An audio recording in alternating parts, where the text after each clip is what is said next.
여러분, 요즘 기름값 폭등 뉴스 보셨나요? 국제유가가 배럴당 100달러를 눈앞에 두고 있다는데 대부분 사람들은 중동에서 뭔가 복잡한 일이 생겼나 보다 정도로 넘어갑니다. 하지만 이게 우리 일상에 미치는 영향은 생각보다 훨씬 크거든요. 지금 이 순간 여러분의 연봉은 이미 감소하고 있고 라면값도 오르고 있습니다. 현재 국제유가는 현지 시각 3월 6일 기준 배럴당 90달러를 돌파했으며 불과 며칠 사이 35% 폭등했습니다. 더욱 심각한 것은 한국의 원유 수입 의존도가 98%에 달하고 중동 의존도가 70% 이상이라는 점입니다. 오늘 영상에서는 왜 저 먼 중동에서의 유가 상승이 우리 가게에 직접 타격을 주는지 그 5가지 숨겨진 이유를 파헤쳐 보겠습니다. 이런 정보 계속 받아보고 싶으시다면 좋아요와 구독, 알림 설정까지 꼭 해주시고 경제학 박주에서 설명하는 내용 끝까지 시청해주세요. 여러분, 지금부터 국제유가가 배럴당 100달러를 넘게 된 가장 직접적인 원인들을 설명해드리겠습니다. 먼저 첫 번째 이유는 호르무즈 해협의 봉쇄입니다. 2월 28일 미국과 이스라엘의 이란 공습 이후 중동의 호르무즈 해협이 사실상 봉쇄된 상태가 되었거든요. 이 해협이 얼마나 중요한지 아세요? 세계 석유 물동량의 무려 20%가 하루에 약 2천만 배럴씩 통과하는 핵심 통로입니다. 비유하자면 서울의 모든 도로가 하루아침에 폐쇄되는 것과 마찬가지입니다. 정말 심각한 상황이라는 뜻입니다. 실제로 전쟁이 시작된 이후 호르무즈 해협을 통한 유조선 운항은 거의 멈춘 상태에 놓여 있습니다. 왜 그럴까요? 보안 위험, 보험 문제, 운영 불확실성 때문에 상선들이 이 해협을 기피하고 있기 때문입니다. 선사들 입장에서는 위험을 감수하고 통과할 이유가 없다는 뜻이죠. 결국 이렇게 공급 경로가 차단되니까 어떤 일이 벌어질까요? 아랍에미리트와 쿠웨이트 같은 산유국들이 저장 시설이 포화되자 생산을 줄이기까지 하게 된 것입니다. 이것이 바로 두 번째 이유, 공급 차질입니다. 해협이 막혀 있으니 산유국들도 석유를 내보낼 수가 없게 되는 거죠. 저장 시설에 한계가 있으니까 자신들의 생산량을 스스로 줄여야 하는 상황에 직면하게 된 것입니다. 이는 전 세계 석유 공급 감소로 이어집니다. 공급이 갑자기 줄어드는 상황에서 수요는 여전히 그대로라는 뜻입니다. 경제학의 기본 원칙, 수요와 공급을 생각해 보세요. 공급이 끊기자 당연히 가격은 치솟게 되는 것입니다. 배럴당 80달러대에서 거래되던 유가가 단 며칠 만에 100달러를 넘게 된 이유가 바로 여기에 있습니다. 전문가들은 호르무즈 해협의 봉쇄가 5주 이상 지속될 경우 배럴당 100달러를 초과할 가능성이 매우 높다고 경고하고 있습니다. 정리하자면 호르무즈 해협 봉쇄로 인한 공급 차질이 이번 유가 급등의 가장 핵심적인 원인이라고 할 수 있습니다. 세계 석유의 20%가 통과하는 통로가 막혔고 산유국들이 생산을 줄였으며 결과적으로 심각한 공급 부족이 발생했습니다. 이것이 바로 우리가 목격하고 있는 국제유가 100달러 시대의 첫 번째 원인인 것입니다. 잠깐, 그럼 미국의 셰일 석유가 부족분을 채우면 되지 않을까요? 과거에는 그랬습니다. 2022년 러시아 우크라이나 전쟁 때도 미국 셰일 산업이 공급 부족의 안전판 역할을 했거든요. 그런데 이번엔 상황이 달라졌습니다. 미국 셰일 업계의 거물 스콧 셰필드는 최근 인터뷰에서 증산에는 수개월이 소요되고 전쟁이 끝나면 유가가 급락할 수 있다고 말했습니다. 결국 단기 수익 감소를 감수하고 싶지 않다는 뜻이죠. 여러분, 셰일 업계가 얼마나 인색한지 아세요? 미국 셰일 회사들은 현금을 증산이 아닌 주주 배당금에만 쏟아붓고 있습니다. 자사주 매입과 부채 상환도 마찬가지입니다. 증산에는 눈길도 주지 않는 것이죠. 더 심각한 것은 이겁니다.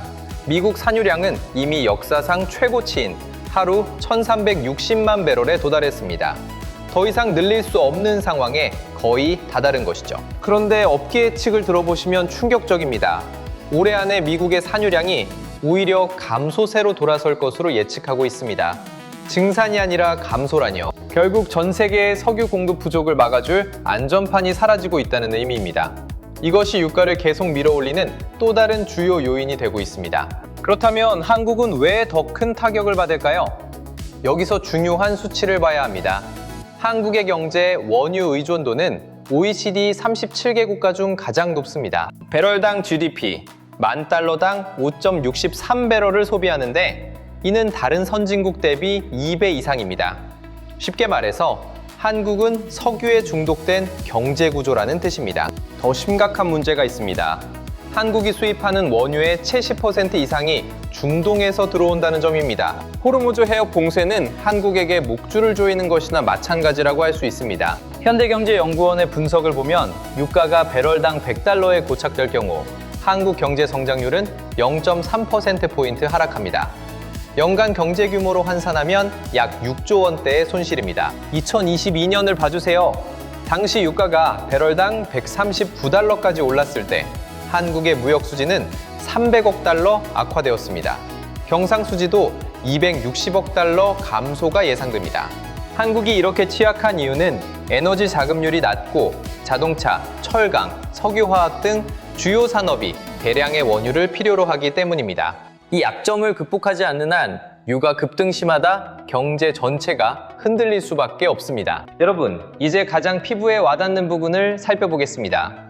유가가 오르면 우리의 일상에 어떤 일이 벌어날까요? 첫 번째는 휘발유 가격입니다.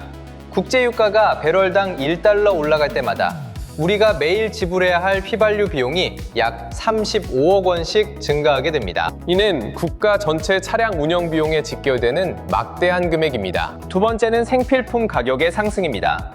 라면값부터 시작해서 택배비, 대중교통비까지 모두 올라갑니다. 왜 그럴까요? 석유로 만든 포장재, 물류 운송비, 그리고 화학 원료가 모두 올라가기 때문입니다. 결국 생산자가 감당할 수 없는 원가는 고스란히 소비자에게 전가되는 것입니다. 세 번째는 중소기업과 자영업자에게 가해지는 타격입니다.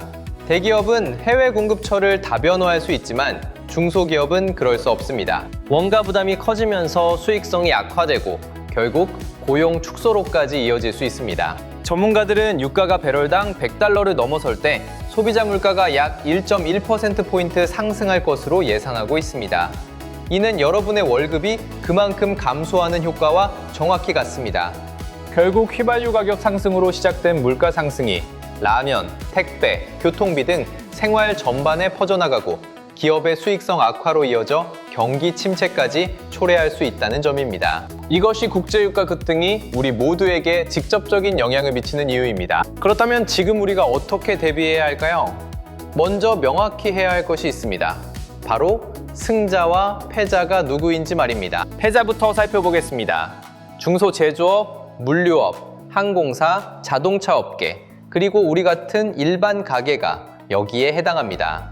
이들은 원가 상승에 직면하게 될 것입니다. 반면 승자는 누일까요? 석유 수출국의 국부펀드, 에너지 기업, 그리고 공급처를 다변화할 수 있는 대규모 기업들입니다. 이들은 오히려 수익성이 개선될 가능성이 높습니다. 이제 여러분이 실제로 할 수 있는 실질적인 대비 전략을 말씀드리겠습니다. 첫째, 개인 차원에서는 에너지 절약을 적극적으로 실천하세요. 대중교통 이용을 확대하고 에너지 효율이 높은 가전제품을 사용하며 불필요한 운전을 줄이는 것이 중요합니다. 둘째, 여러분의 가계 지출 구조를 점검해야 합니다. 고정비가 너무 높으면 이번 에너지 위기에 매우 취약하게 됩니다. 주택비, 보험료, 구독료 등을 꼼꼼히 검토하세요. 셋째, 투자 관점에서는 장기 전략으로 탈석유 방향을 진지하게 고민해야 합니다. 신재생 에너지, 전기차 관련 산업, 에너지 효율 기업에 눈을 돌릴 때입니다. 이는 단기적 손실을 감수하더라도 중장기적으로 수익성을 보장할 가능성이 높습니다. 넷째, 정부 정책을 항상 주시하세요.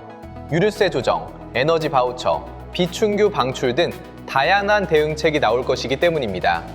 이러한 정책 변화에 빠르게 대응하는 것이 현명한 가계 재정 관리의 핵심입니다. 전문가들은 현재 상황을 놓고 세 가지 시나리오를 제시하고 있습니다. 첫 번째 시나리오는 확률 40%로 1개월 내 협상이 재개되어 유가가 배럴당 80달러 선에 안착하는 경우입니다. 이 경우 한국 경제에 미치는 피해는 상대적으로 제한적이 될 것으로 예상됩니다. 두 번째 시나리오는 역시 확률 40%로 호르무즈 해협이 수개월간 봉쇄되면서 유가가 배럴당 100달러에 고착되는 경우입니다. 이 경우 우리가 앞서 언급한 0.3%포인트의 성장률 하락이 현실화되게 됩니다. 세 번째 시나리오는 확률 20%로 사태가 확전되면서 유가가 배럴당 150달러를 넘는 본격적인 오일 쇼크 상황입니다. 이 경우 한국의 경제 성장률은 0.8%포인트 하락하고 소비자 물가는 2.9%포인트 상승하게 됩니다. 불안하신 마음이 충분히 이해됩니다. 하지만 여러분께 꼭 말씀드리고 싶은 것이 있습니다. 위기는 준비된 사람에게는 큰 기회가 됩니다. 지금 이 순간 정보를 얻고 성실하게 대비하고 계신 여러분이 이번 위기를 견딜 수 있는 소수가 될 것입니다.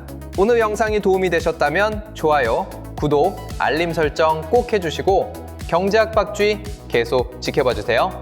다음 영상에서 더 좋은 정보로 찾아뵙겠습니다. 그럼 다음 영상에서 뵐게요.